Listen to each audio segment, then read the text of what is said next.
সবাই কেমন আছো? দেখতে পাচ্ছেন আমি এখন খেয়াতে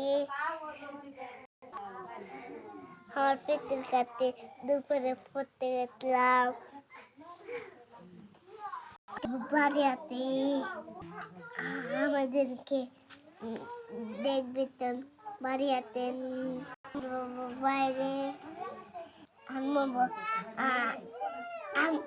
আমার বাবা কাজ করতে বাইরে গেতে তাকালে আমাদের জন্য তোমাদের বাবা কেমন আছে কমেন্টে বলে দাও মা কেমন আছে রাখলাম ভালো থাকেন।